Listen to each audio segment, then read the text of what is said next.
जब बात आती है मित्रता की, तो हमें याद आ जाता है सुदामा कृष्ण की मित्रता, कर्ण और दुर्योधन की मित्रता। मित्र कैसा होना चाहिए हम स्वतः ही कह देते हैं। कर्ण जैसा होना चाहिए, जो जानता हो परिणाम फिर भी मित्र का साथ ना छोड़े। लेकिन ध्यान दीजिएगा, दुर्योधन कर्ण की मित्रता और भगवान श्री कृष्ण सुदामा की मित्रता में जमीन आसमान का फर्क था। जहां दुर्योधन कर्ण की मित्रता में सांसारिक स्वार्थ दिख रहा है, देखा जाए तो दुर्योधन का स्वार्थ ही था ना। वह जानता था कितना बलवान है कर्ण, लेकिन कर्ण ने पूरे प्राणपण से मित्रता निभाई। बल्कि वो जानता था कृष्ण भगवान है, लेकिन फिर भी उसने दुर्योधन का साथ नहीं छोड़ा। लेकिन लाभ क्या हुआ? वह चाहता तो दुर्योधन को मित्रता का वास्ता देके सदमार्ग पर ला सकता था, लेकिन उसने प्रयास नहीं किया।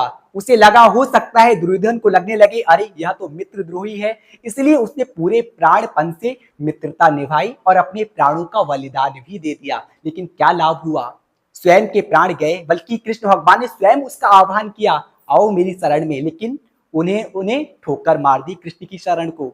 और जबकि दुर्योधन का भी अंत क्या हुआ हम सभी जानते हैं। लेकिन वहीं कृष्ण सुदामा की मित्रता, कृष्ण तो साक्षात नारायण का अवतार है ही, लेकिन वहीं सुदामा जी का भी उद्धार हुआ। इसलिए सुदामा की तरह तो मित्रता होनी चाहिए, लेकिन कर्ण की तरह बिल्कुल नहीं। यदि आपका मित्र कुमार्ग की तरफ जा रहा है तो उसे रोकने का प्रयास कीजिएगा, ना कि कुमार्ग में भी उसका साथ दीजिएगा।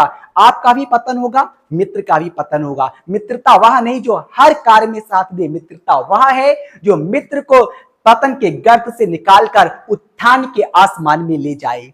इसलिए मित्रता कीजिएगा निसंदेह, लेकिन ध्यान रखिएगा, हाँ यदि आपका मित्र गलत है तो सबके सामने कहने की जरूरत नहीं, अकेले में आप उसे समझाइएगा, साथ मत छोड़िएगा, लेकिन समझाइएगा, ना कि उसके गलत कार्य में भी साथ दीजिएगा।